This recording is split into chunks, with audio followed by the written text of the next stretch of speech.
Hello बच्चों, good morning. जैसा कि बोर्ड पे लिखा हुआ है एसिड बेस एंड साल्ट्स, आज हम लोग ये क्लास 10th का टॉपिक है और बोर्ड एग्जामिनेशन बिल्कुल आपके सर पे है। तो अगला जो पेपर होगा वो साइंस का होगा। साइंस में केमिस्ट्री में जो चैप्टर है एसिड बेस और साल्ट, तो आज हम लोग एक ही वीडियो में इस पूरे कंसेप्ट को समझेंगे कि एसिड क्या होते हैं, बेस क्या होते हैं और साल्ट्स क्या होते हैं। तो अगर हम बच्चों एसिड बेस और साल्ट की बात करें तो जितने भी केमिकल अभी तक प्राप्त हैं, almost chemicals are classified into the acids, bases and salt. जितने भी केमिकल हैं, अब एसिड और बेस के कंसेप्ट को किसने दिया? सबसे पहले एसिड बेस के कंसेप्ट को लेवोजियर ने बताया था कि एसिड्स उसकी प्रॉपर्टी के बेस पे, एसिड और बेस की प्रॉपर्टी के बेस पे इन्होंने क्या बताया था कि एसिड जो होते हैं वो सार टेस्ट के होते हैं बच्चों, और ये बेस जो होता है वो क्या होता है, बीटर टेस्ट का होता है।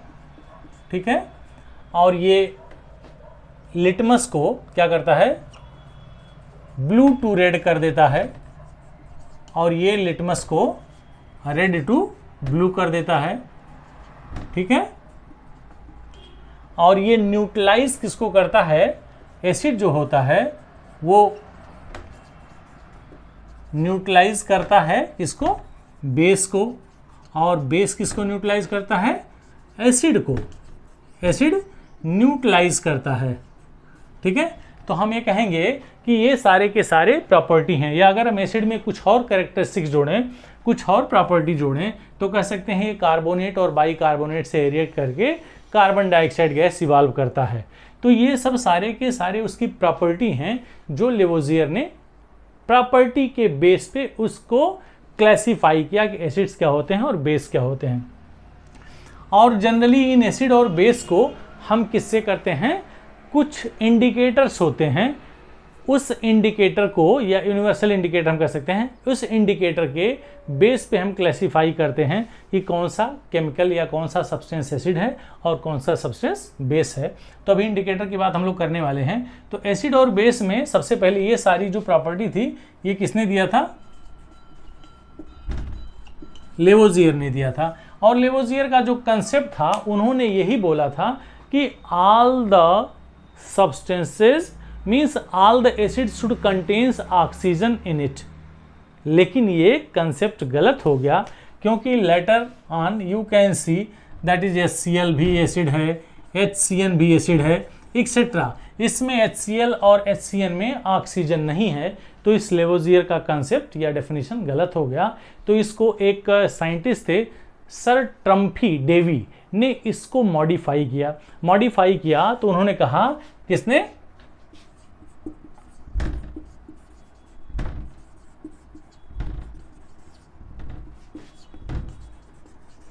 सर ट्रम्फी डेवी ने इसको क्लासिफाई किया और उन्होंने कहा कि एसिड शुड कंटेन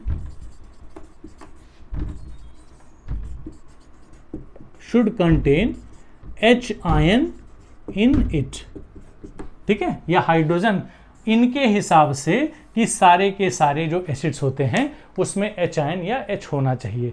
तो अब हम इन चीज़ों को, ये तो इनिशियल डेफिनेशन था, अब हम जो इस एसिड और बेस के तमाम थियरीज हैं, जैसे आर्हीनियस थ्योरी, जैसे ब्रांस्टेड एंड लाउरी थ्योरी, और जैसे लेविस कंसेप्ट, इनके बारे में थोड़ा थोड़ा जानेंगे। लेकिन मैं यहाँ आपको बात कर रहा था कि एसिड और बेस को हम कैसे पहचानते हैं, डिफरेंट टाइप के इंडिकेटर से। तो इंडिकेटर पूछा जाता है बच्चों एग्जामिनेशन में, और ये आज की क्लास बिल्कुल एग्जामिनेशन के पॉइंट ऑफ व्यू से हो रही है। तो आप इसको एक रिवीजन क्लास समझ करके तैयार करना। तो अब यहाँ हम कुछ इंडिकेटर्स का नाम लिखेंगे और उस इंडिकेटर्स का एसिड और बेस में क्या क्या चेंजिंग होती है ये हम देखेंगे। सबसे पहले हम यहाँ लिख लेंगे, ये हमने लिखा हुआ है एसिड और बेस, ध्यान देंगे, और यहाँ हम लिख देंगे इंडिकेटर। अगर हमने इंडिकेटर लिखा तो इंडिकेटर क्या क्या हो सकता है और एसिड और बेस में उसका क्या प्रभाव होगा, क्या इफेक्ट होगा। सबसे पहले हम स्टार्ट करते हैं बच्चों टर्मरिक। ठीक है, एक नेचुरल इंडिकेटर है। टर्मरिक में क्या होगा, टर्मरिक के अलावा आप लिख लेंगे मेथाइल ऑरेंज भी होता है, मेथाइल ऑरेंज। इसके बाद फिनाथफलीन, ठीक है। फिनाथफलीन के बाद और क्या हो सकता है? और कुछ इंडिकेटर का नाम आपको याद आ रहा है? यस या नो? रेड कैबेज हो सकता है, चाइना रोज हो सकता है। ये सारे के सारे इंडिकेटर्स हैं बच्चों। इस इंडिकेटर्स में अब हम लिखेंगे एसिड में क्या होता है। अभी मैं आपको याद भी कराऊंगा, एसिड में जो टर्मरिक, अगर आप टर्मरिक सॉल्यूशन एसिड में डालेंगे तो क्या होगा, किस कलर का होगा? येलो कलर का ही होगा। और अगर बेस में हम डाल देते हैं इसको बच्चों तो it will turn in red colour. और मेथाइल ऑरेंज का जस्ट ये दोनों चीजें दिमाग में रख लेंगे कि ये दोनों एक दूसरे के अपोजिट होते हैं। ये क्या होगा? एसिडिक माध्यम में, एसिडिक मीडियम में ये रेड होगा and it will turn in yellow in the basic solution. और फिनाथफलीन क्या होता है? कलरलेस होता है, ये कलरलेस होता है। और फिनाथफलीन इसमें पिंक कलर का हो जाता है, किसमें? बेसिक में। और अगर हम रेड कैबेज की बात करें तो रेड कैबेज की बात क्या करेंगे बच्चों? ये क्या हो जाता है? डार्क रेड, ये डार्क रेड। और ये इसमें हो जाता है ग्रीन या समटाइम्स आर येलो आल्सो, ठीक है। ये ग्रीन या येलो भी हो जाता है। अब बात करते हैं चाइना रोज की। चाइना रोज होता है dark pink in the acid. ये किसमें होगा? डार्क पिंक कलर का। और इसमें ये ग्रीन कलर का हो जाता है। चाइना रोज मतलब चाइना रोज के जो पेटल्स होते हैं उसको अगर आपने किसमें डाला? वाटर में डाल के थोड़ी देर उसका एक्सट्रैक्ट निकाला, तो then after when you are going to add into the acid तो then it will change into the dark pink and in the basic medium it will change into the green colour. तो these are the some indicators, ठीक है। अब अगर हम universal indicator की बात करें, व्हाट इज द यूनिवर्सल या what are the universal indicators? Universal indicators are the substances which tells about the acidic and basic character and its strength also। क्या होगा? अगर हम यूनिवर्सल इंडिकेटर की बात करें तो क्या होगा ये बच्चों?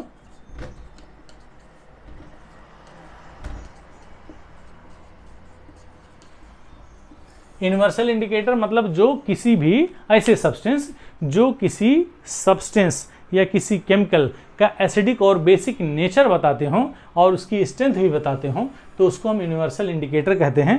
अगर हम इसमें इसका एग्जाम्पल लें तो ये हो सकता है पीएच पेपर। क्या हो सकता है? पीएच पेपर होगा।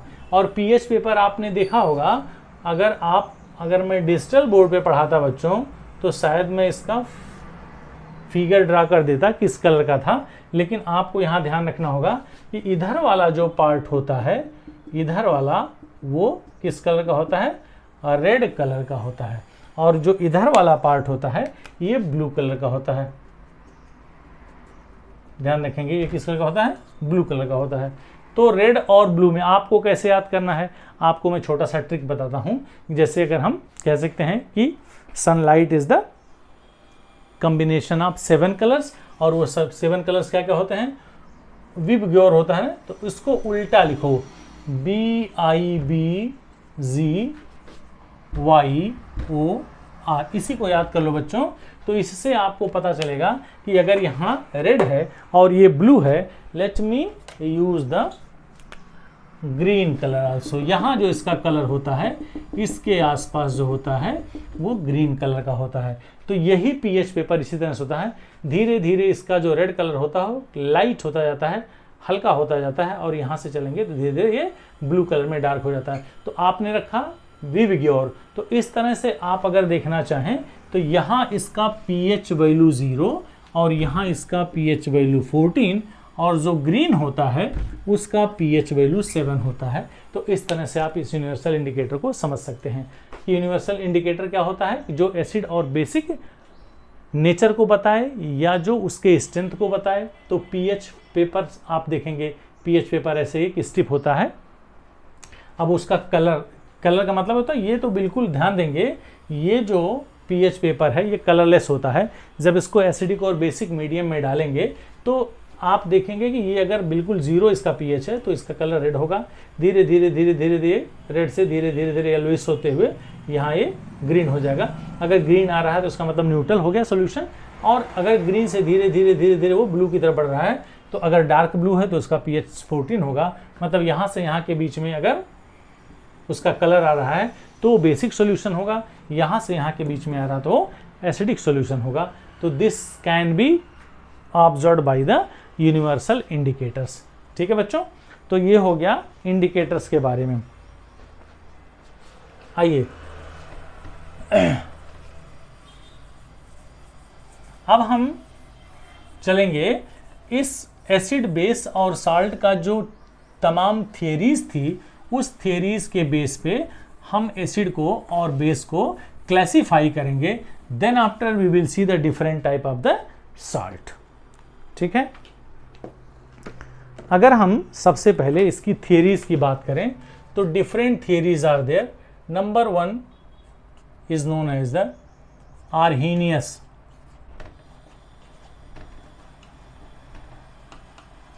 आर्हीनियस कंसेप्ट या आर्हीनियस थियरी। ठीक है बच्चों, आर्हीनियस ने क्या बोला था एसिड और बेस के डेफिनेशन में कि acids are the substances which when dissolve into the water to give the H ion. Acids ऐसे सब्सटेंस होते हैं जो पानी में डिसॉल्व करने पर एच आयन देते हों, उसी को एसिड बोलते हैं। तो ये आर्हीनियस का कंसेप्ट था। जैसे आपने क्या लिया, एक एग्जांपल ले लिया HCl। ठीक है, इसको आपने पानी में डाला तो क्या होगा, एक्वस हो गया। तो ये क्या दे रहा बच्चों, हाइड्रोजन आयन दे रहा है और Cl आयन दे रहा है।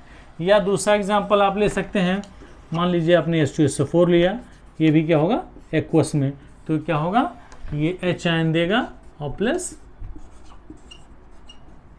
सल्फेट आयन देगा, यहाँ 2H हो गया। तो इस तरह से आपने देखा कि these two are said to be the acid because they produce the H ion, इसीलिए एसिड कहलाते हैं। तो इसी कैटेगरी में बहुत सारे एग्जांपल हैं। HCl हो सकता है, H2SO4 हमने लिखा है, HNO3 हो सकता है, HNO3 हो सकता है, HClO4 हो सकता है, इसे पर क्लोरिक एसिड कहते हैं।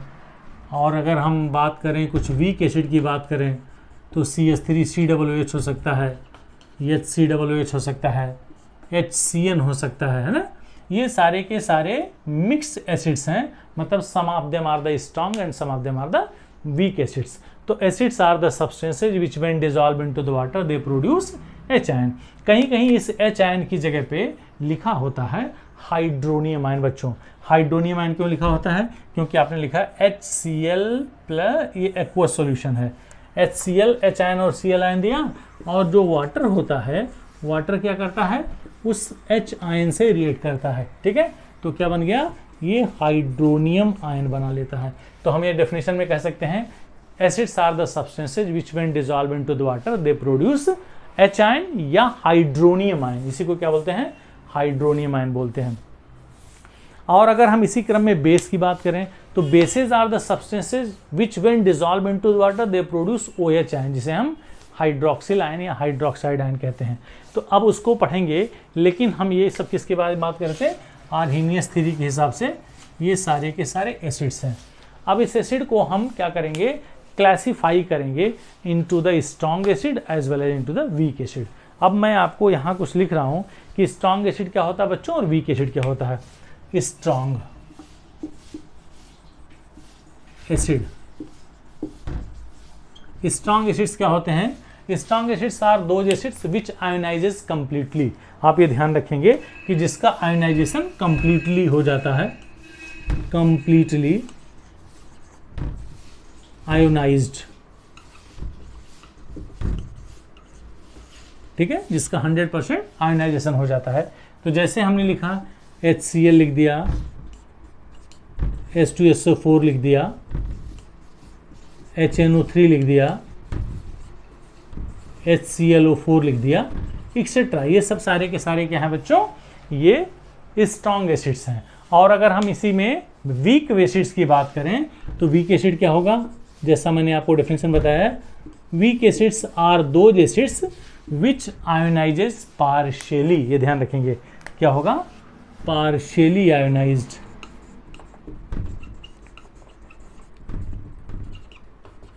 Partially ionises.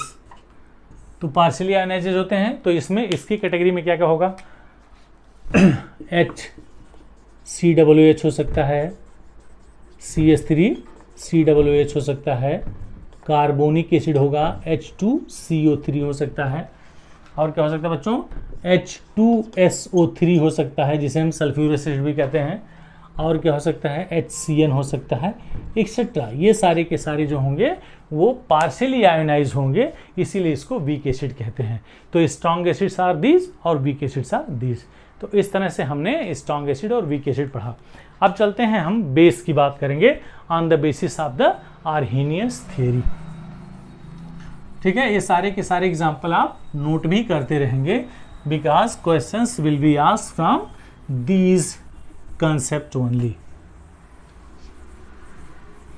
अब अगर हम आर्हेनियस के बेस पे ही किसकी बात कर रहे थे बच्चों, बेस की बात करेंगे, तो बेस क्या होगा, बेस किसको पसंद है, बेबी को बेस पसंद है ना बेटा। Acids are the substances which when dissolve into the water they produce H-ion। उसी तरह base are the substances which when dissolve into the aqueous solution या इन द वाटर, तो इट प्रोड्यूसेस क्या, OH देता है, OH प्रोड्यूस करता है। चलिए अब क्या करेंगे, इसमें हमने कोई एग्जांपल लिया, मान लीजिए हमने एग्जांपल लिया NaOH, इसको एक्वस पानी में घोला, तो जब पानी में घोलेंगे तो क्या देगा बच्चों, सोडियम आयन देगा और OH आयन देगा। आपने देखा इसी OH आयन देने के नाते यह बेस कहलाता है। या आपने KOH ले लिया और ये KOH किस में टूटेगा, पोटेशियम आयन और हाइड्रोक्साइड आयन में, और ये भी किस में देगा, एक्वस में देगा। तो एक्वस सॉल्यूशन में पोटेशियम आयन देगा और OH आयन देगा। तो due to the formation of these OH ion, it is said to be the base. अब इस बेस में भी स्ट्रांग होंगे और वीक होंगे। स्ट्रांग बेस, स्ट्रांग बेस में क्या क्या होगा, आपने एग्जांपल देखा सोडियम हाइड्रोक्साइड, आपने देखा पोटेशियम हाइड्रोक्साइड, या आप लिख सकते हैं कैल्शियम हाइड्रोक्साइड। ये थोड़ा सा स्पेरेंगली सॉल्युबल है, थोड़ा सा कम सॉल्युबल होता है, लेकिन ये दोनों ही एकदम 100% डिजॉल्व हो जाते हैं वाटर में। That's why they are said to be the alkali. एक नया नाम भी आपको पता चल गया, एल्कली बोलते हैं NaOH और KOH को। क्यों बोलते हैं, because they are soluble into the water. तो water soluble bases are known as the alkali, और ये क्या होते हैं, थोड़ा सा पार्शियली सॉल्युबल होते हैं, तो इनको हम क्या बोलेंगे, एल्कली। ठीक है, और ये एल्कली क्या होते हैं, वाटर में सॉल्युबल हो जाते हैं। अब अगर हम इसकी बात करें, स्ट्रॉन्ग के बाद वीक की बात करें बच्चों, तो वीक एसिड क्या हो सकते हैं, वीक बेस क्या होंगे, जो पार्शियली आयोनाइज होते हैं जब ये वाटर में डिजॉल्व किए जाते हैं।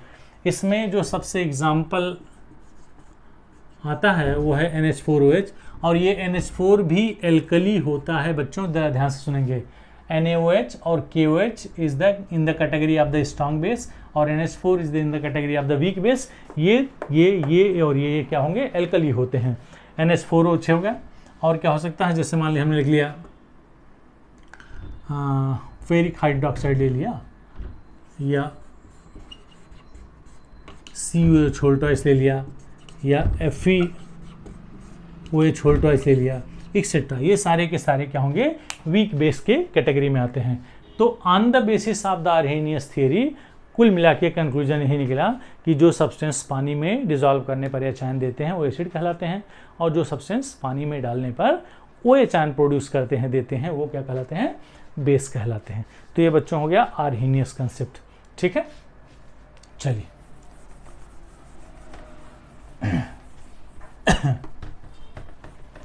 अब अगर हम इसी एसिड और बेस की बात करें, एसिड अभी अभी हमने स्टार्टिंग में लिखा था कि एसिड न्यूट्रलाइजेज बेस और बेस न्यूट्रलाइजेज एसिड्स। तो एसिड और बेस को अगर हम मिला लें तो एक जो रिएक्शन बनता है, जो प्रोसेस होता है, उसको कहते हैं न्यूट्रलाइजेशन रिएक्शन। क्या बोलेंगे? Neutralisation reaction.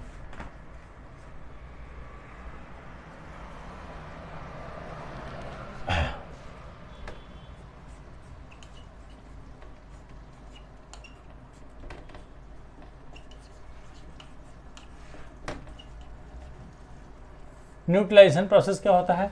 जब एसिड और बेस आपस में रिएक्ट करते हैं तो then they form the salt and water. This process is known as the neutralisation reaction. कैसे लिखेंगे बच्चों? न्यूट्रलाइजेशन में क्या होता है? एसिड किसके साथ रिएक्ट किया? बेस के साथ। ठीक है, एसिड और बेस आपस में मिले तो क्या बन गया? सॉल्ट बना और प्लस पानी बना। तो अब एसिड और बेस घोलने पे, मिलाने पे सॉल्ट बनेगा प्लस वाटर बनेगा और यहाँ कुछ एनर्जी भी रिलीज होती है। क्या होती है? एनर्जी। जरा ध्यान से देखेंगे, हालांकि आप में नहीं पूछेगा, लेकिन अगर कहीं आ गया तो आपको ध्यान रखना होगा। It is 13.7 kilo calorie energy release करता है। और ये जो 13.7 किलो कैलोरी रिलीज होता है, इसको हम हीट ऑफ न्यूट्रलाइजेशन भी बोलते हैं। कोई भी एसिड ले लें, कोई भी बेस ले लें, तो उसमें साल्ट और वाटर बनेगा, उसके साथ जो एनर्जी होगी वो लगभग 13.7 ही बनेगी। लगभग इसलिए बोल रहा हूँ, कहीं कहीं 13.6, कहीं कहीं 13.8 ऐसा हो सकता है। तो हम ये कह सकते हैं nearly 13.7 kilo calorie heat will be evolve in the neutralisation process. तो ये हो गया न्यूट्रलाइजेशन का। अब आगे चल करके हम ये जो साल्ट बनेगा बच्चा, इस साल्ट को अलग अलग टाइप में क्लासीफाई करेंगे, जो हम अभी कंसेप्ट पढ़ लें। कौन सा? अभी हमने आर्हेनियस पढ़ा और लॉरी और ब्रॉन्सेट पढ़ लें, लेविस पढ़ लें, फिर उसके बाद हम इसको पढ़ते हैं। चलिए, ये न्यूट्रलाइजेशन हो गया। एंड आफ्टर दैट हम नया कंसेप्ट पढ़ेंगे, नया थियरी पढ़ेंगे, that is known as the Bronsted and lorry.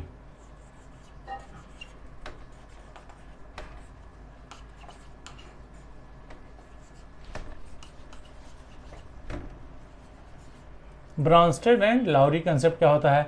इसमें अगर हम एसिड की बात करें बच्चों, तो क्या होता है? Acids are proton donors. Acids are proton donors. अब आपको जानना होगा प्रोटॉन डोनर्स मतलब होता है, प्रोटॉन का मतलब होता है H+। बहुत सारे बच्चे हो सकता है ना जानते हो कि प्रोटॉन H+ कैसे होता है। As we know that is hydrogen है बच्चा। हाइड्रोजन के बीच में न्यूक्लियस है और इस न्यूक्लियस में प्रोटॉन और न्यूट्रॉन सभी एलिमेंट के न्यूक्लियस में होते हैं, लेकिन हाइड्रोजन एक ऐसा एलिमेंट है जिसके न्यूक्लियस में क्या होता है? न्यूट्रॉन नहीं होता है। तो यहाँ क्या होगा? एक प्रोटॉन है और इसके बाहर एक इलेक्ट्रॉन चक्कर लगा रहा है। तो आपने देखा ये किसके लिए मैंने बनाया? हाइड्रोजन के लिए। जब यहाँ से आपने इलेक्ट्रॉन निकाल दिया तो क्या बचा? केवल न्यूक्लियस बचा। तो न्यूक्लियस में क्या है? केवल और केवल एक प्रोटॉन है। तो हम कह सकते हैं कि H+ is also known as the proton। तो proton donors are the acids. आइए देखते हैं कुछ एग्जांपल्स। जैसे मान लिया हमने लिया HCl। अब HCl क्या करेगा? जब प्रोटॉन डोनेट करेगा, देगा, तो क्या होगा? H और Cl, ये अपना प्रोटॉन किसी को दे देगा। ये अपना प्रोटॉन किसी को दे रहा है। तो दे रहा है मतलब आइए देखते हैं किसको दे रहा है। ये HCl, अगर हम बात करें वाटर की, तो ये अपना H इस H2O को दे करके क्या बना लेगा बच्चों? हाइड्रोनियम आयन बना लेगा और क्लोराइड आयन यहाँ होगा।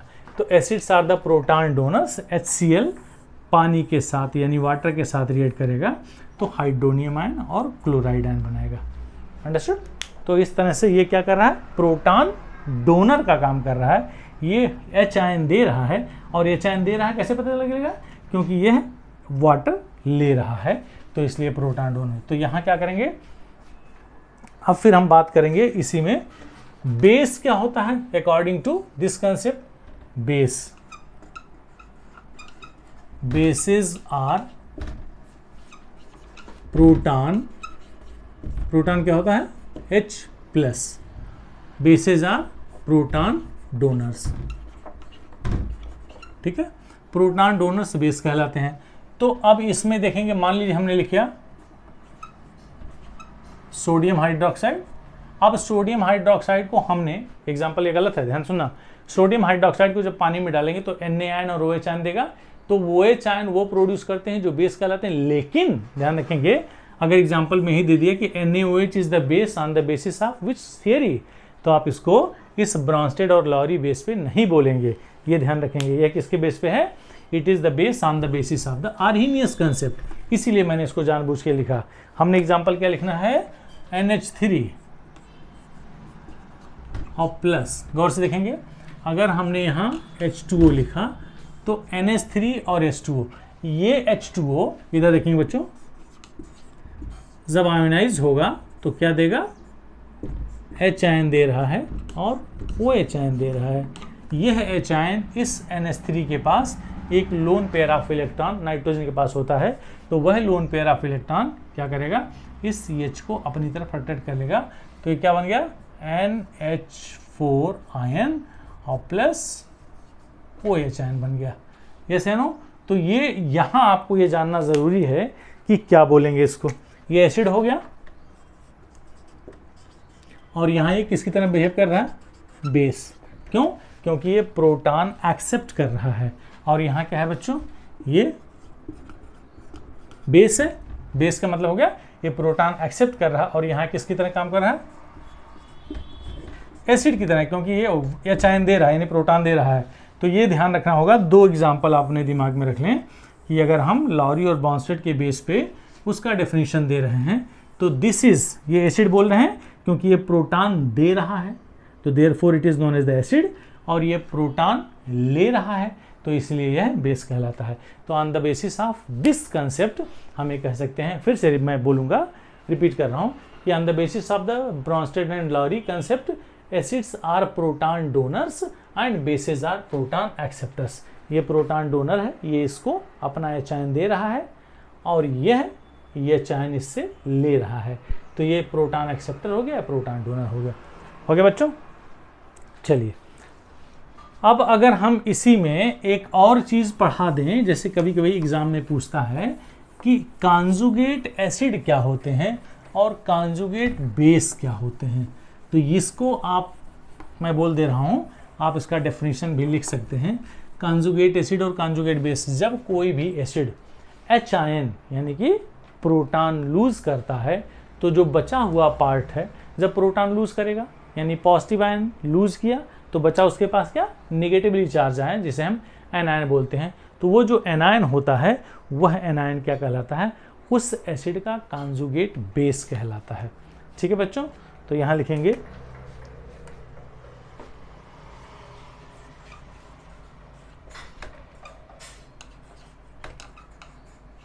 Conjugate acid and base. किसी भी एसिड का कॉन्जुगेट एसिड और कॉन्जुगेट बेस कैसे फाइंड आउट करेंगे? जैसे एग्जांपल देखिए, आपने लिया HCl, जब ये एक्वस सॉल्यूशन में आपने डाला तो क्या दिया बच्चों? H आयन दिया और Cl आयन दिया। तो जो Cl आयन दिया, ये अपना H आयन दे रहा है। जब ये अपना H आयन रिमूव कर रहा है, लूज कर रहा है, तो ये जो पार्ट बचा Cl नेगेटिव चार्ज आयन, यह इस एसिड का कॉन्जुगेट बेस कहलाएगा। क्या कहलाएगा? कॉन्जुगेट बेस कहलाएगा। ठीक है, ये ध्यान रखेंगे। तो कह सकते हैं when an acid loses H ion, then the negatively charge ion formed is known as the conjugate base.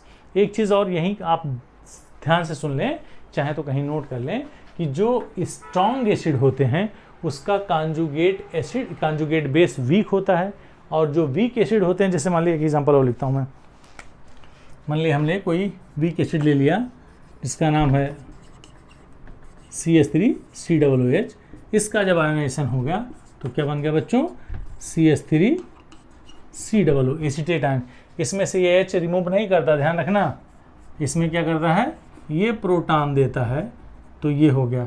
अब अगर हम इसकी बात करें, ये वीक होता है, ये क्या होता है, वीक नेचर का होता है। और ये जो बनेगा क्या होगा, स्ट्रांग नेचर का होगा बच्चों, ये ध्यान रखना। ये स्ट्रांग, ये एसिड है, ये जो नेगेटिवली चार्ज आयन बना ये इसका कॉन्जुगेट बेस हो गया, और तो strong base, yes and no. और ये क्या था, स्ट्रांग एसिड था, तो ये कॉन्जुगेट बेस जो होगा वो क्या होगा, वीक नेचर का होगा, ये आपको ध्यान रखना होगा। तो कॉन्जुगेट एसिड और कॉन्जुगेट बेस। अब अगर हम बात करें कॉन्जुगेट बेस की, कॉन्जुगेट बेस हमने देख लिया, अब कॉन्जुगेट एसिड क्या होता है। हमने एक एग्जांपल लिया, जैसे मान लो सपोज कर लीजिए हमने ले लिया NH3 ले लिया, और NH3 में हमने क्या किया, हमको क्या करना है, इसमें से एक H ऐड करना है। अगर हमने इसमें H ऐड कर दिया तो क्या बन गया, NH4 पर +1 चार्ज। गौर से देखेंगे, जब कोई भी सब्सटेंस, कोई भी एसिड अपना H आयन रिलीज करता है, यानी प्रोटॉन रिलीज करता है, तो जो निगेटिवली चार्ज पार्ट बचता है उसको कॉन्जुगेट बेस बोलते हैं। और ये कोई बेस है बच्चों, जब बेस ये प्रोटॉन एक्सेप्ट करता है तो जो सब्सटेंस बनता है इसी को हम बोलते हैं कॉन्जुगेट। ये इसका क्या हो गया, कॉन्जुगेट एसिड हो गया। गौर से देखेंगे, ये क्या हो गया, कॉन्जुगेट एसिड हो गया। तो ये किस नेचर का है, अगर ये स्ट्रांग है तो वीक होगा, और अगर ये वीक है तो स्ट्रांग होगा, जैसे हमने आपको बताया। तो this is the conjugate acid and conjugate base की थ्योरी हो गई कि एसिड जब H आयन रिमूव करेगा तो जो निगेटिवली चार्ज पार्ट बचेगा वो कॉन्जुगेट बेस कहलाएगा। जैसे कुछ एग्जांपल्स दे देते हैं, उस एग्जांपल्स को हम देखेंगे कि कॉन्जुगेट उसका एसिड क्या होगा, कॉन्जुगेट बेस क्या हो सकता है। आइए, बहुत सारे एग्जांपल्स हो सकते हैं। जैसे अगर हमने एक एग्जांपल लिया,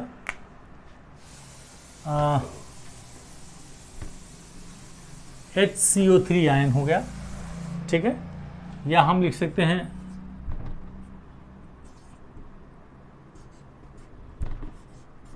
H2PO4 पर माइनस चार्ज हो सकता है। ये सारे के सारे एग्जाम्पल्स। अब इसमें हमने क्या किया, या हमने H2O ले लिया, ये 2-3 एग्जाम्पल ले लिया। अब ये पूछ रहा है कि इसका, ये कोई क्या है, रेडिकल्स है, मॉलिक्यूल है, इसका कॉन्जुगेट एसिड क्या होगा, ठीक है, और इसका कॉन्जुगेट बेस क्या होगा। अगर पूछता है तो क्या बताएंगे बच्चों, कॉन्जुगेट एसिड मतलब अभी आपने पढ़ा कि जो प्रोटॉन लूज करते हैं, प्रोटॉन लूज करने के बाद, यानी H आयन लूज करने के बाद जो निगेटिव पार्ट बचता है उसी को हम कॉन्जुगेट एसिड बोलते हैं। तो इसमें से H आयन जब निकाल देंगे तो क्या बचेगा, CO3 माइनस माइनस 2 चार्ज बनेगा। इसमें एक H आयन आपने और ऐड कर दिया तो क्या बन गया बच्चों, H2CO3। गौर से देखेंगे, जब आप H आयन निकाल रहे हैं तो जो बच रहा है पार्ट, निगेटिव पार्ट, वही कॉन्जुगेट एसिड कहलाता है। और जब आप उसमें एक H आयन जोड़ रहे हैं तो ये बन रहा है। अब इसमें आपने क्या किया, एक H आयन निकाला, तो एक H आयन निकाला तो क्या बनेगा, HPO4। एक H आयन निकाला, प्लस चार्ज निकल गया, तो इसमें 2 निगेटिव हो गया। और इसमें आपने एक H आयन जोड़ दिया तो जो बन गया उसको बोलते हैं H3PO4, फास्फोरिक एसिड। और अगर H2O, ध्यान से देखेंगे, कॉन्जुगेट एसिड क्या होगा, इसमें से आपने H निकाला तो जब H आयन निकालेंगे तो OH आयन बनेगा, और इसमें जब H आयन ऐड करेंगे तो हाइड्रोनियम आयन हो जाएगा। ये आपको ध्यान रखना होगा बच्चों। तो on the basis of this example हम कॉन्जुगेट एसिड और कॉन्जुगेट बेस को बहुत आसानी से समझ सकते हैं। फिर से देख लें, इसमें H आयन निकाल देंगे तो ये बचेगा, तो therefore it is conjugate acid. इसमें H आयन जोड़ देंगे तो ये बन जाएगा, इसलिए इसका कॉन्जुगेट बेस कहलाएगा। इसमें H आयन निकाल देंगे तो ये बनेगा, इसमें H आयन जोड़ देंगे तो ये बनेगा, इसमें H आयन निकाल देंगे तो OH बनेगा, इसमें H आयन जोड़ देंगे तो हाइड्रोनियम आयन बनेगा। तो these are the conjugate acids and conjugate bases, means the pairs of the conjugate acids and conjugate bases. ठीक है बच्चों, चलिए अब हम बात करेंगे लेविस कंसेप्ट की। लेविस कंसेप्ट है तो मैं लिख दे रहा हूं, लेकिन बहुत ज़्यादा आपको नहीं पढ़ना है, इसमें एग्जाम्पल्स नहीं आने वाले हैं, केवल कंसेप्ट आप जाने। मैं आपको क्या करूँगा, लेविस कंसेप्ट डेफिनेशन बताऊंगा, लेकिन no need to write, no need to pay attention here. Lewis acid Lewis concept में या तो लेविस एसिड होगा या तो लेविस बेस होगा। Electron pair acceptors are acid, A for acceptor, A for acids. Electron pair acceptors are the Lewis acids और electron pair donors are the Lewis bases. बस यही आपको ध्यान रखना है कि कौन इलेक्ट्रॉन पेयर एक्सेप्टर होगा, कौन इलेक्ट्रॉन पेयर डोनर होगा। क्योंकि आप केमिकल बॉन्डिंग नहीं पढ़े हो तो इलेक्ट्रॉन पेयर कैसे कोई चीज़ एक्सेप्ट करेगा और कैसे कोई चीज़ डोनेट करेगा, इसको आप समझने की कोशिश। चलो एक एग्जांपल लिख देता हूँ। जैसे मान लो हमने लिखा NH3 और प्लस BF3। हाँ BF3 बेटा, समझ रहे हो ना BF3? ठीक है, ठीक है। अब ये जो कंपाउंड बनाएगा वह एक एडिशनल प्रोडक्ट बनाएगा। कैसे बनाएगा? इसके साथ H यहाँ है, इसके साथ H यहाँ है, इसके साथ H यहाँ है, यहाँ एक लोन पेयर था और यहाँ क्या था? F था और यहाँ F था और यहाँ F था। गौर से देखना, तो ये जो लोन पेयर ऑफ इलेक्ट्रॉन है ये इस नाइट्रोजन और बोरान के बीच में क्या हो जाएगा? कोऑर्डिनेट हो जाएगा, कोऑर्डिनेट बॉन्ड से बंध जाएगा, जुड़ जाएगा। तो यह एक एडिशनल प्रोडक्ट बना लेगा। तो अब एडिशनल प्रोडक्ट बना रहा है तो आपने देखा कि ये जो नाइट्रोजन था ये इसके पास इलेक्ट्रॉन पेयर था, ये दे रहा है और ये ले रहा है। तो जो दे रहा है वो क्या होगा? बेस, लेविस बेस, और जो ले रहा है वो लेविस एसिड कहलाएगा। तो यहाँ लिख सकते हैं आप, ये क्या होगा? लेविस बेस, और ये क्या होगा? Lewis acid. क्यों ऐसा होगा? फिर से देखेंगे, ये इलेक्ट्रॉन पेयर डोनर है और ये इलेक्ट्रॉन पेयर एक्सेप्टर है। तो इलेक्ट्रॉन पेयर डोनर और इलेक्ट्रॉन पेयर एक्सेप्टर्स के बेस पे हम लेविस एसिड और लेविस बेस की बात करेंगे। ठीक है, चलिए अब हम इसी क्रम में आगे चलते हैं। एसिड और बेस का कंसेप्ट खत्म हो गया बच्चों। अब हम बात करेंगे सॉल्ट किसे कहते हैं। अब ये भी मैंने आपको पढ़ाया है कि जो सॉल्ट होते हैं वो salts are formed by the combination by the reactions of acid and bases. Acid और बेस का जब आपस में कम्बिनेशन होता है तो जो कंपाउंड बनते हैं उसी को हम क्या बोलते हैं? सॉल्ट बोलते हैं। तो सॉल्ट्स क्या हो सकते हैं? Salt are the substances which are formed by the reaction of acid and base। ये कितने टाइप के हो सकते हैं ये लिखेंगे। पहला हो सकता है एसिडिक सॉल्ट, ठीक है। दूसरा हो सकता है बेसिक सॉल्ट। तीसरा हो सकता है नॉर्मल सॉल्ट, ठीक है। चौथा हो सकता है डबल सॉल्ट,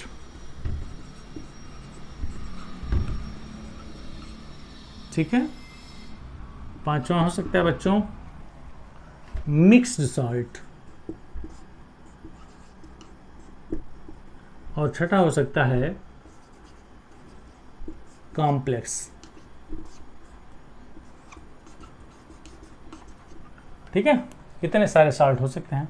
तो अब इनके एग्जांपल्स देखेंगे कौन कौन से हो सकते हैं। एसिडिक सॉल्ट का मतलब होता है कि जिसमें डिस्प्लेसेबल हाइड्रोजन आइटम हो, that is known as the acidic salt. क्या क्या हो सकता है? डिस्प्लेसेबल। गौर से देखेंगे, जैसे हमने एग्जांपल लिया NaHSO4 या NaHCO3, इसमें हाइड्रोजन है डिस्प्लेसेबल। तो जिसमें डिस्प्लेसेबल हाइड्रोजन एटम होते हैं वो एसिडिक सॉल्ट कहलाते हैं। अब हम बेसिक सॉल्ट की बात करेंगे। बेसिक सॉल्ट्स आर दो सॉल्ट्स विच कंटेन डिस्प्लेसेबल या रिप्लेसेबल OH आयन। जैसे हमने लिया PbOHCl, ठीक है। क्या हो गया? PbOHCl या CuOH भी हो सकता है। तो इसमें डिस्प्लेसेबल OH है, इसमें डिस्प्लेसेबल OH है। नाम क्या होगा इसका? सोडियम बाई सल्फेट या सोडियम हाइड्रोजन सल्फेट। इसका नाम होगा सोडियम बाई कार्बोनेट। इसका क्या नाम होगा? Basic lead chloride. क्या नाम होगा बच्चों?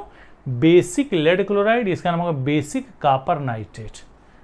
यस, अब चलते हैं नॉर्मल की बात करेंगे। नॉर्मल मतलब होगा कि जिसमें ना तो H दिखे ना तो OH दिखे, दैट इज क्या? जैसे मान लिए NaCl हो गया या Na2SO4 हो गया, ये सारे के सारे नॉर्मल साल्ट कहलाएंगे। इसमें ना तो एच आयन दिख रहा ना तो एच आयन दिख रहा जो डिस्प्लेसेबल हो। अब हम बात करेंगे बच्चों soluble salt sorry double salt की। डबल साल्ट का एग्जांपल जैसे मान लिया आपने लिखा Lm K2SO4 dot Al2SO4 whole thrice dot 24H2O। ठीक है। मिक्स साल्ट क्या होता है? मिक्स साल्ट मतलब होता है जिसमें कैटायंस और एनायंस क्या है, मिक्स हो, या तो कैटायंस डिफरेंट टाइप के हों या तो एनायंस डिफरेंट टाइप के हों। जैसे मान लीजिए हमने लिखा CaOCl2, ये ब्लीचिंग पाउडर का एग्जांपल हो गया। और दूसरा हम लिख सकते हैं NaKCO3, ये सारे के सारे एग्जांपल हो सकते हैं। इसको कहते हैं ब्लीचिंग पाउडर, इसको बोलते हैं सोडियम पोटेशियम कार्बोनेट। ये देखो ब्लीचिंग पाउडर बच्चों, आपको पढ़ना भी है ब्लीचिंग पाउडर। ब्लीचिंग पाउडर एक साल्ट है सॉरी, और इसको हम लिखते हैं, इसका नाम क्या होगा CaOCl और Cl। अब देखो कैल्शियम एक कैटायन है, OCl और Cl दोनों एनायन है, तो दो एनायन इसमें डिफरेंट टाइप के हैं और इसमें दो कैटायन है डिफरेंट के, सोडियम आयन और पोटेशियम आयन, तो इसीलिए इसको क्या बोलते हैं, मिक्स साल्ट बोलते हैं। और इसका जो नाम होगा calcium oxychloride, later on we will discuss. Complex salt में क्या होगा बेटा, जैसे हमने लिख लिया K4FeCN6, क्या हो गया, पोटेशियम हेक्सासाइनोफेरेट, पोटेशियम हेक्सासाइनोफेरेट। जब इसको आयोनाइज करेंगे तो पोटेशियम आयन और ये फेरोसाइनेट आयन बनेगा, तो ये जो आयन बनेगा वो कॉम्प्लेक्स नेचर का होगा, इसलिए इसको बोलते हैं कॉम्प्लेक्स साल्ट। ठीक है, चलो नोट करो फटाफट, फटाफट नोट करिए।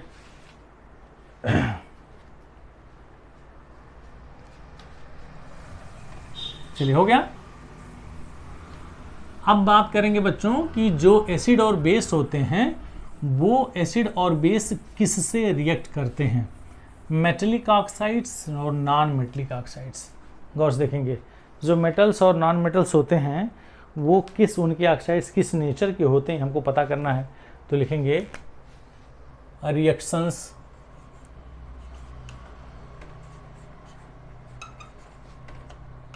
Of acids and bases with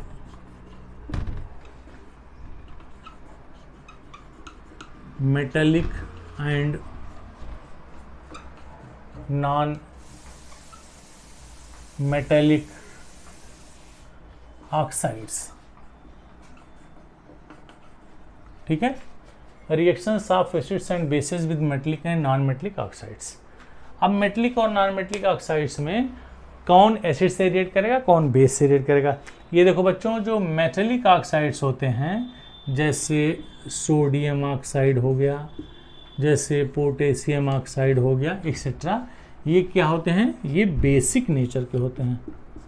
और ये जो नॉन मेटेलिक ऑक्साइड होते हैं, जैसे हमने लिखा कार्बन डाइऑक्साइड लिख दिया या सल्फर डाइऑक्साइड लिख लिया या फास्फोरस पेंटाऑक्साइड लिख लिया, मीनिंग हो रहा है। ये जो नॉन मेटेलिक ऑक्साइड्स होते हैं ये क्या होते हैं, एसिडिक नेचर के होते हैं, आपको ध्यान देना होगा। तो ये बेसिक नेचर हो गया और एसिडिक नेचर हो गया। तो जो बेसिक नेचर के होंगे जाहिर सी बात हो एसिड से रिएक्ट करेंगे, यस या नो। ये क्या होंगे, ये किससे रिएक्ट करेंगे, एसिड से रिएक्ट करेंगे। और ये किससे रिएक्ट करेंगे, ये बेस से रिएक्ट करेंगे। तो एसिड और बेस से रिएक्ट करने पे क्या बनेगा, क्या होगा, ये हम लोग देखने की कोशिश करेंगे।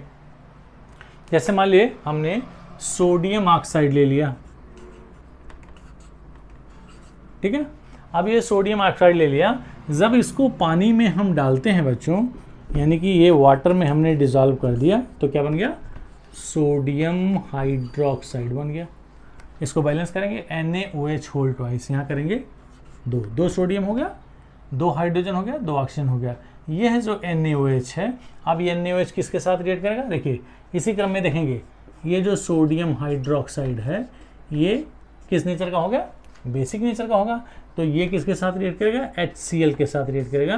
तो क्या बना लेगा, Na Cl और प्लस H2O, ये NaCl बन गया। तो इस तरह से कह सकते हैं कि मेटेलिक ऑक्साइड्स रिएक्ट विद किससे, बेस, और basis react with the metallic oxides. और एग्जांपल अगर देखना चाहते हैं, मान लीजिए हमने एक एग्जांपल ले लिया मैग्नीशियम ऑक्साइड और एक इसके साथ रिएक्ट किया HCl के साथ, तो क्या होगा, अब चूंकि आपने देखा था सोडियम ऑक्साइड इज एल्कली, ये पानी में घुल जाएगा और पानी में घुल के क्या बनाएगा, sodium hydroxide. Magnesium oxide is not completely dissolve, तो मैग्नीशियम ऑक्साइड HCl के साथ रिएक्ट करके क्या बनेगा बच्चों, MgCl2 और प्लस H2O, इसको बैलेंस करेंगे तो MgCl2 यहाँ 2 कर देंगे, एक क्वेश्चन बैलेंस हो गया। तो आपने देखा कि ये जो मेटेलिक ऑक्साइड्स हैं, ये मेटेलिक ऑक्साइड किसके साथ रिएक्ट करेंगे, एसिड के साथ रिएक्ट करेंगे, और जो एसिडिक ऑक्साइड्स होंगे वो बेस के साथ रिएक्ट करेंगे। आइए देखते हैं, ये CO2 किसके साथ रिएक्ट किया बच्चा, सोडियम हाइड्रोक्साइड के साथ, क्योंकि ये एसिडिक नेचर का है, ये बेस है, तो क्या बना लिया, सोडियम कार्बोनेट, क्या बना लिया, Na2CO3 और प्लस H2O। ठीक है, न्यूट्रलाइजेशन रिएक्शन हो रहा। तो अब इसमें इसको बैलेंस करेंगे। देखो बच्चों, यहाँ 2 सोडियम था तो यहाँ 2 कर दिया, यहाँ 1 कार्बन, यहाँ 1 कार्बन, ऑक्सीजन हमारे पास, हाइड्रोजन कितना हो गया, 2 हो गया, हाइड्रोजन 2 हो गया, ऑक्सीजन 3 और प्लस 1 4 हो गया, ऑक्सीजन 2 2 और 4, तो इक्वेशन बैलेंस हो गया। तो जो मेटेलिक ऑक्साइड्स होते हैं वो बेसिक नेचर के होते हैं तो एसिड से रिएक्ट करेंगे, और जो नॉन मेटेलिक ऑक्साइड्स होते हैं एसिडिक नेचर के होते हैं वो बेस से रिएक्ट करेंगे। एक एग्जांपल आप बिल्कुल लिख लें, कुछ ऐसे ऑक्साइड्स होते हैं बच्चों जो एम्फोटेरिक नेचर के होते हैं। कौन से नेचर के, एम्फोटेरिक, जैसे एल्यूमिनियम का ऑक्साइड, वो एम्फोटेरिक इसलिए होता है क्योंकि वो एसिड से भी रिएक्ट करता है और बेस से भी रिएक्ट करता है। बिल्कुल आप इसको रट के जाइएगा एग्जामिनेशन में, यही एग्जामिनेशन में पूछेगा। Al2O3, फिर आप लिखेंगे Al2O3, ये एम्फोटेरिक नेचर हो गया, तो किससे रिएक्ट करेगा, एसिड से, और किससे रिएक्ट करेगा, बेस से। एम्फोटेरिक नेचर का मतलब ही होता है कि which behaves like acids as well as the base, वो एसिड और बेस दोनों की तरह बिहेव करता है। तो ये एल्यूमिनियम ऑक्साइड से रिएक्ट करके बेटा बनाएगा एल्यूमिनियम क्लोराइड और प्लस पानी बनाएगा। दूसरे में बनाएगा, ये इसके साथ रिएक्ट करेगा, तो पहले स्टेप में एल्यूमिनियम हाइड्रोक्साइड, फिर उसमें NaOH मिलाएंगे तो सोडियम मेटा एल्यूमिनेट बनाता है, NaAlO2 प्लस H2O। देखो इसको बैलेंस करेंगे, यहाँ 2 Al दिखाई दे रहा है तो यहाँ 2 Al कर देंगे। अब हमारे पास क्लोरीन 6 हो गया, क्लोरीन 6 करने के लिए यहाँ 6 कर देंगे। हाइड्रोजन 6 हो गया, हाइड्रोजन 6 करने के लिए यहाँ 3 कर देंगे। अब हमारे पास 3 ऑक्सीजन हो गया और 3 ऑक्सीजन बैलेंस हो गया। इसमें 2 एल्यूमिनियम दिखाई दे रहा, यहाँ 2 एल्यूमिनियम कर देंगे, तो 2 सोडियम हो गया, 2 सोडियम कर देंगे। अब हमारे पास हो गया बच्चों हाइड्रोजन 2 हो गया, हाइड्रोजन 2 हो गया, ऑक्सीजन हमारे पास 3 और 2 5 हो गया, ऑक्सीजन 2 2 और 4 प्लस 1 = 5, तो इसका नाम होगा एल्यूमिनियम क्लोराइड, इसका नाम होगा सोडियम मेटा एल्यूमिनेट। क्या बोलेंगे, सोडियम मेटा एल्यूमिनेट। तो ये हो गया बच्चों एसिड, बेस और सॉल्ट। ध्यान देंगे। अब अगर हम एसिड, बेस और सॉल्ट के आगे बात करेंगे, मैंने स्टार्टिंग बताया था कि जो यूनिवर्सल इंडिकेटर्स होते हैं वो यूनिवर्सल इंडिकेटर्स क्या करते हैं, एसिड के नेचर को बताते हैं और बेस के नेचर को बताते हैं। तो एसिड और बेस के नेचर के साथ साथ उसका स्ट्रेंथ भी बताते हैं। तो स्ट्रेंथ कैसे जानेंगे, आइए देखते हैं। स्ट्रेंथ कैसे जानेंगे, स्ट्रेंथ का कैलकुलेशन कैसे करते हैं। स्ट्रेंथ को जानने के लिए हमको पढ़ना है पीएच स्केल। क्या पढ़ना है बच्चों, पीएच, ठीक है, पीएच स्केल।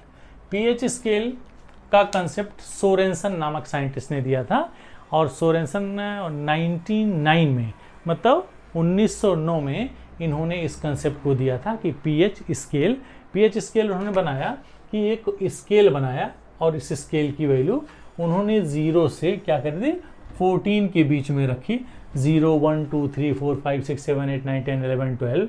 और इस पीएच का मतलब क्या होता है बच्चों, हालांकि हम पीएच को पावर ऑफ हाइड्रोजन या हाइड्रोजन आयन कंसंट्रेशन कहते हैं, लेकिन एक्चुअली ये सही नहीं है। ये फ्रेंच वर्ड में पीएच का मतलब होता है पुइसेंस ऑफ हाइड्रोजन, और जर्मन में इसका मतलब होता है पोटेंस ऑफ हाइड्रोजन। तो पीएच का मतलब हो गया पुइसेंस, रटने की जरूरत नहीं है। और जर्मन में पोटेंस ऑफ हाइड्रोजन। कुल मिला के इसका मतलब हो गया कि हाइड्रोजन आयन कंसंट्रेशन या power of hydrogen ion concentration. तो पीएच हम यहाँ से कैलकुलेट करेंगे। अब यहाँ से देखेंगे बच्चों कि 0 और 14 में पीएच क्या हो सकता है। जो पीएच वैल्यू होती है वो हम कैसे निकालते हैं, it is negative logarithm of hydrogen ion concentration base 10। ये फार्मूला होता है कि आपको हाइड्रोजन आयन कंसंट्रेशन अगर पता है तो हाइड्रोजन आयन कंसंट्रेशन से आप पीएच की वैल्यू फाइंड कर लेंगे। तो pH is equal to minus log of H ion to the base 10। ठीक है, अब यहाँ से अगर हम इसके कंसंट्रेशन की बात करें, यहाँ लिख दे रहा हूँ, अगर हम इसका कंसंट्रेशन लिखते हैं बच्चों, अगर इसका कंसंट्रेशन 1 है, 1 बोले तो 1 m, फिर यहाँ होगा 10 to power minus 1, 10 power minus 2, 10 power minus 3, 10 power minus 4, 10 power minus 5, 10 power minus 6, 10 power minus 7 और आगे चलेंगे। इस तरह से अगर हम बढ़ते चलेंगे, लास्ट में मान लिया हमने लिखा 10 पावर माइनस 14। यस या नो। अब अगर हम यहाँ से, दिखाई नहीं दे रहा वो, अगर हम यहाँ से इसके कंसंट्रेशन की बात कर रहे हैं तो ये पीएच जो होगा बच्चों, इसमें वैल्यू हम पुट करेंगे। अगर उसका कंसंट्रेशन 1 है तो पीएच की वैल्यू 0 होगी, यहाँ 1 हो गया, यहाँ 2 हो गया, यहाँ 3, यहाँ 4, यहाँ 5, यहाँ 6, यहाँ 7, 10 10 और यहाँ लास्ट में आ गया 14। तो इस तरह से पीएच का आपको मेन फार्मूला ही याद करना है, pH is equal to 10 power, pH equal to minus log of hydrogen concentration. जैसे मान लिया कोई क्वेश्चन दे दिया कि 0.001 MHCl है, ये कोई सोल्यूशन दिया गया है, इसका पीएच आपको निकालना है। तो इसको हम लिख सकते हैं 0.001 का मतलब हो गया क्या बच्चा, 10 पावर माइनस 3 MHCl। अब अगर आपको पीएच निकालना है इस फार्मूले से तो लिखेंगे minus log of H ion, और एच आयन की जगह क्या लिखेंगे 10 टू द पावर माइनस 3। ठीक है, और ये बेस 10 होगा, तो ये -3 पहले आ जाएगा तो क्या बचेगा, -3 में आप माइनस से मल्टीप्लाई कर रहे हैं तो +3 और log 10 और बेस 10, इसकी वैल्यू होती है बेटा 3 × 1 इज इक्वल टू 3, यानी पीएच की जो वैल्यू होगी वो 3 आ गई। और अगर पीएच यहाँ तक आता है 0 से 7 तो वो किस नेचर का होगा, एसिड का होगा, यानी एसिडिक नेचर का होगा, और 7 से 14 जब जाएगा तो क्या होगा, बेसिक नेचर का होगा। तो ये आपको ध्यान रखना होगा कि if pH stands between 0 to 7 तो then it is acidic in the nature, 7 to 14 then it is basic in the nature, exact 7 is indicating neutral in the nature. तो ये हो गया बच्चों पीएच स्केल। ठीक है, इसके अलावा आपके बोर्ड के लेवल पे और कुछ नहीं पूछने वाला है कि पीएच आप कैसे निकालेंगे, ऐसे कोई सादा छोटा सा एग्जांपल दे देगा और इसी एग्जांपल के बेस पे आपको इसका पीएच फाइंड आउट करना होगा।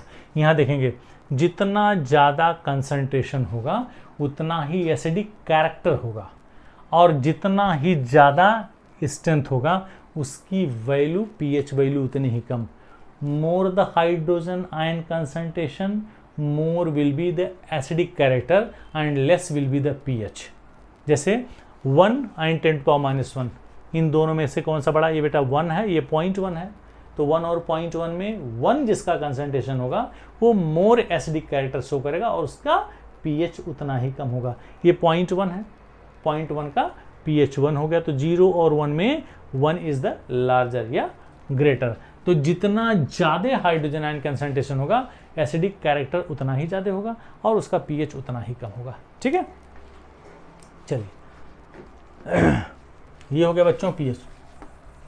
अब इसी क्रम में आपको कुछ चीज़ें ध्यान रखनी होंगी कि जो सॉल्ट हैं उस सॉल्ट के बारे में हमको क्या पढ़ना है, कैसे करना है, कैसे उसका रिएक्शन पूछा जाता है।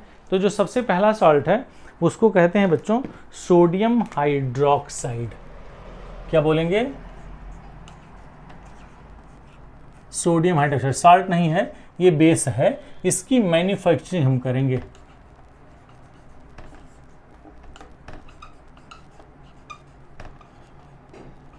ठीक है, इसकी मैन्युफैक्चरिंग करेंगे। सोडियम हाइड्रोक्साइड की मैन्युफैक्चरिंग कैसे करेंगे आपको ये ध्यान रखना होगा, बस खाली प्रोसेस का नाम जानना होगा, 1-2 रिएक्शन जानेंगे। अगर हम सोडियम हाइड्रोक्साइड के मैन्युफैक्चरिंग की बात करेंगे तो इसके प्रोसेस को बच्चों बोलते हैं क्लोर एल्कली प्रोसेस। किससे मैन्युफैक्चरिंग करेंगे ये ध्यान रखना होगा, क्लोर एल्कली।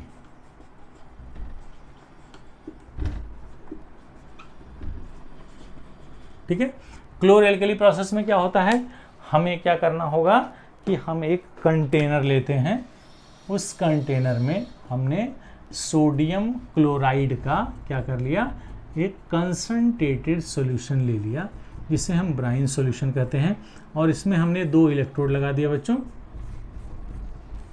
ठीक है, ये मान लो निगेटिव है, ये मान लो पॉजिटिव है, और इसमें हमने कोई इलेक्ट्रोलाइट भर दिया।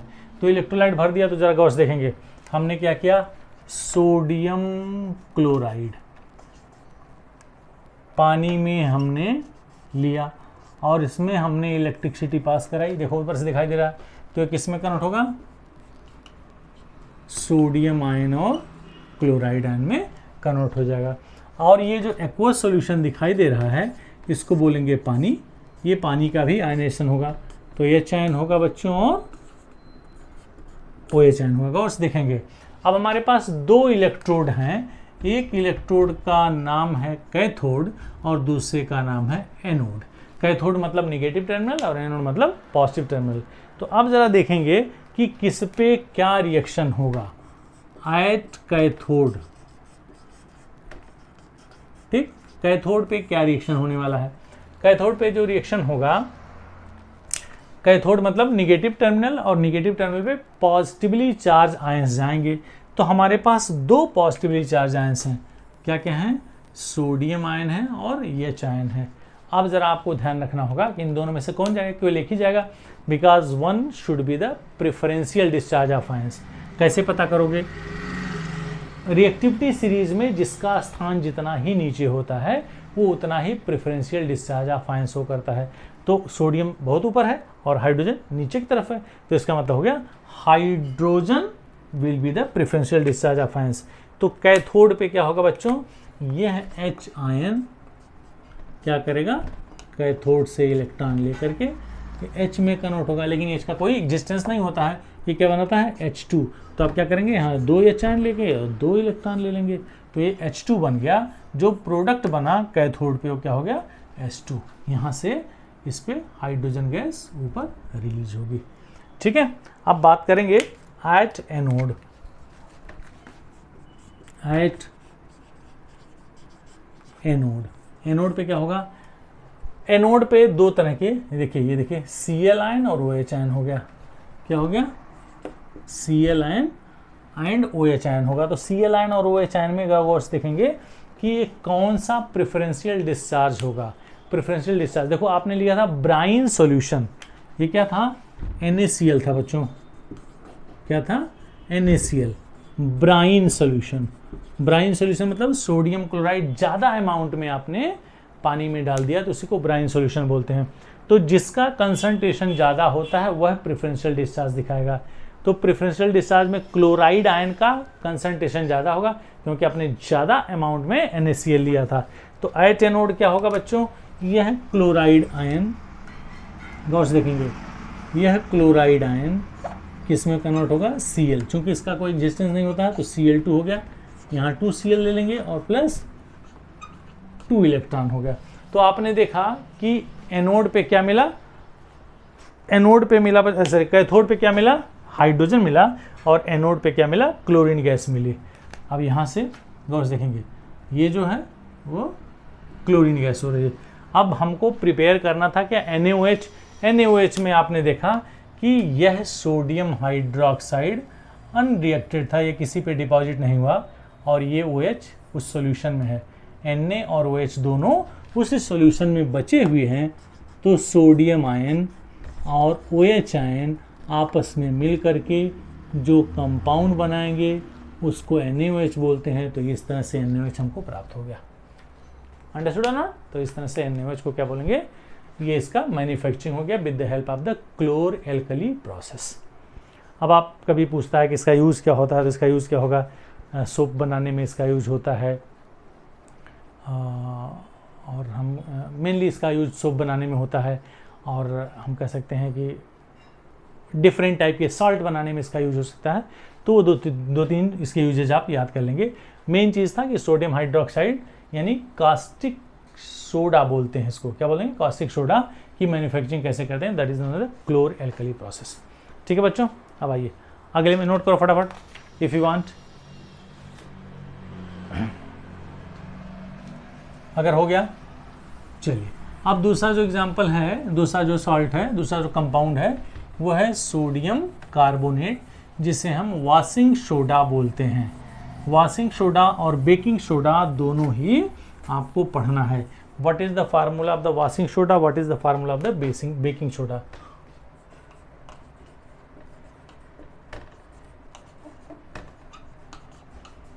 वॉशिंग सोडा का फार्मूला Na2CO3.10H2, ये वॉशिंग सोडा हो गया। और अगर हम बेकिंग सोडा की बात करें तो NaHCO3, जिसको हम बाद में पढ़ेंगे।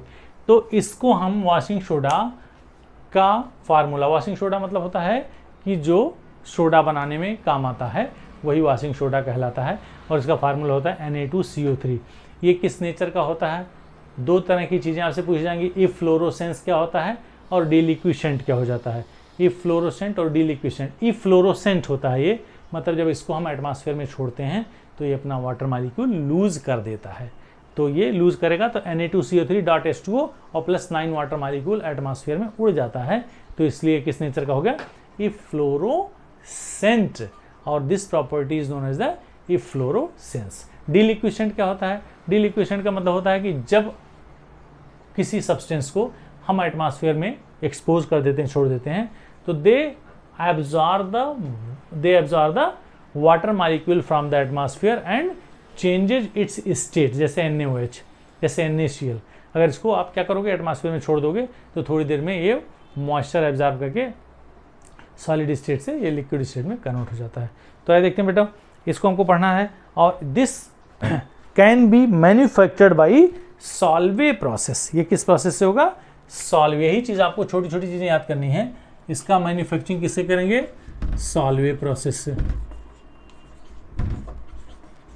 ठीक है, अब ये सॉल्वे प्रोसेस क्या होता है, सॉल्वे प्रोसेस से आपको कैसे बनाना है ये ज़रा ध्यान देंगे। आइए देखते हैं सॉल्वे प्रोसेस से बनाने का तरीका। आपने अमोनिया लिया, आपने पानी लिया, आपने CO2 लिया, ठीक है ना। क्या बनाएगा बच्चों, अमोनियम बाइकार्बोनेट बन गया, NH4HCO3। इसको बैलेंस करेंगे, एक नाइट्रोजन, 4 और 1 5 hydrogen, 3 2 5 hydrogen, 1 carbon 3 oxygen, 2 1 3 oxygen हो गया। अब ये क्या करेगा बच्चों, जो दूसरा स्टेप अमोनियम बाइकार्बोनेट। अब इस अमोनियम बाइकार्बोनेट को हमने किसके साथ रिएक्ट करा दिया, दूसरे स्टेप में NH4HCO3 और प्लस NaCl। ठीक है, अब ये बन गया NH4Cl। क्या बन गया, NH4Cl और प्लस NH4Cl हो गया, और प्लस NaHCO3 बन गया, सोडियम बाइकार्बोनेट बन गया। अब ये सोडियम बाइकार्बोनेट क्या हो गया, इसको हमने हीट करा, NaHCO3। जब हमने इसको हीट करा तो बन गया सोडियम कार्बोनेट। क्या बन गया, सोडियम कार्बोनेट और प्लस H2O और प्लस क्या बन गया बच्चों, CO2। आइए बैलेंस करते हैं। यहाँ 2 सोडियम दिखाई दे रहा था तो यहाँ 2 कर देंगे, कार्बन 2 हो गया, कार्बन 1 और 1 2 हो गया, हाइड्रोजन 2 हो गया, हाइड्रोजन 2 हो गया, ऑक्सीजन 3 2 और 6 हो गया, ऑक्सीजन 3 + 1 4 4 + 2 = 6। तो इस तरह से आपने देखा सोडियम कार्बोनेट। अब इसको पानी में डिजॉल्व करके हम इसका क्रिस्टल प्राप्त कर लेंगे, that is known as Na2CO3। तो 2 चीज़ें आपने वॉशिंग सोडा और बेकिंग सोडा, बेकिंग सोडा का फार्मूला ये होता है NaHCO3। वॉशिंग सोडा और बेकिंग सोडा दोनों को ही आप किससे प्राप्त करेंगे, साल्वे प्रोसेस से प्राप्त करेंगे। ठीक है, दोनों को ही आपने, अगर वॉशिंग सोडा बनाना है तो 3 स्टेप का रिएक्शन होगा, अगर आपको बेकिंग सोडा बनाना है तो ये NaHCO3 ये सेकेंड स्टेप का होगा। What is the difference between washing soda and baking soda and baking powder? Baking soda तो ये हो गया NaHCO3 बच्चा, और बेकिंग पाउडर, ध्यान देंगे बेकिंग पाउडर में क्या होता है, इसी में अगर हम टार्टरिक एसिड मिला दें, क्या मिला दें, baking powder is the mixture of baking soda and tartaric acid, तो जो मिक्सचर बनता है उसी को हम बेकिंग पाउडर के नाम से जानते हैं। ये छोटी छोटी चीज़ें आप ध्यान रखेंगे। ठीक है, अब लास्ट जो कंपाउंड है वो क्या है बच्चों, ब्लीचिंग पाउडर। ठीक है ना, ब्लीचिंग पाउडर कैसे बनेगा, बस खत्म होने वाला है चैप्टर। ब्लीचिंग पाउडर,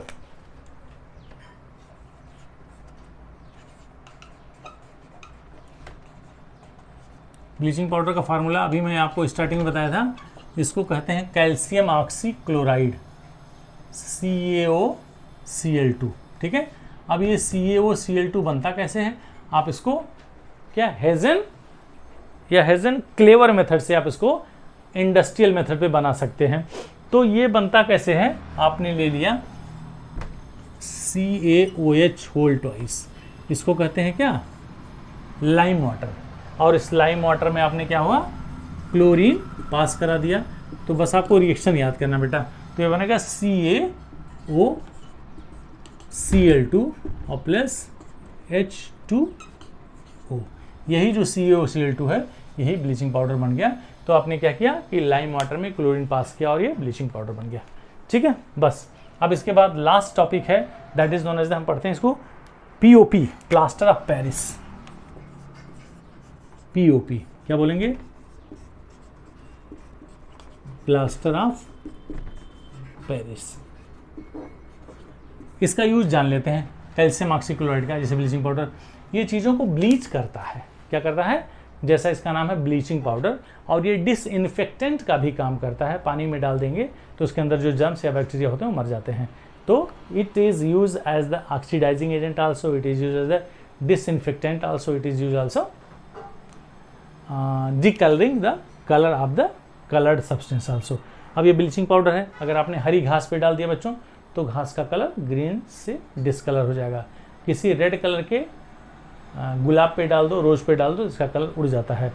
और ये टेक्सटाइल इंडस्ट्री में यूज होता है। टेक्सटाइल इंडस्ट्री में जो कलर्ड कपड़े होते हैं उसके कलर को हटाने के लिए, रिमूव करने के लिए हम इसका यूज करते हैं। अब बात करते हैं POP, प्लास्टर ऑफ पेरिस। इसको कहते हैं, इसका फार्मूला होता है कैल्शियम सल्फेट डॉट 1/2H2O। इसको बोलते हैं कैल्शियम सल्फेट हेमीहाइड्रेट। लिख लो, कैल्शियम सल्फेट, आधा मतलब होता है हेमीहाइड्रेट। और ये कैल्शियम, ये प्लास्टर ऑफ पेरिस बनता कैसे है, आपने नाम सुना है जिप्सम का, CaSO4.2H2O।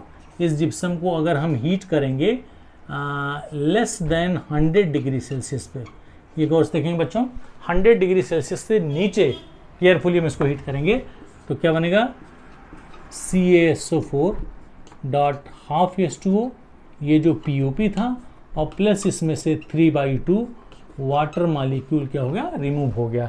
तो यही आपका POP है। तो किससे बना बच्चों, जिप्सम। क्या बना, जिप्सम, या इसको Z ने GY, जिप्सम। और ये क्या बन गया, POP। जिप्सम से POP बना। और अगर POP में आपने पानी डाल दिया, CaSO4.2H2O प्लस इतना वाटर मॉलिक्यूल, 3/2 वाटर मॉलिक्यूल मिला दिया, तो क्या बन गया, जिप्सम। POP का यूज कहाँ होता है, डॉक्टर जो प्लास्टर करते हैं, किसी की हड्डी वड्डी टूट जाती है तो POP होता है, उसमें जैसे ही वाटर मिलाते हैं तो थोड़ी देर बाद वो क्या होता है, हार्ड हो जाता है। तो इसका यूज़ हम माउंटमेंट बनाने में भी करते हैं, घरों की दीवारों में जो सीलिंग्स लगी होती है उसके बनाने में हम इसका यूज़ कर सकते हैं। तो ये हो गया बच्चों प्लास्टर ऑफ पेरिस। तो आज हमने पूरे इस एक शॉर्ट में एसिड, बेस और सॉल्ट के बारे में पढ़ा। एसिड क्या होते हैं, बेस क्या होते हैं, सॉल्ट क्या होते हैं। ये आई होप ये कंसेप्ट आपको बिल्कुल समझ में आया होगा और आप 100% फोड़ने वाले हैं अपने कमिंग एग्जामिनेशन में, अगर एसिड, बेस और सॉल्ट के रिलेटेड कोई भी क्वेश्चन आ गया। तो thank you so much for watching.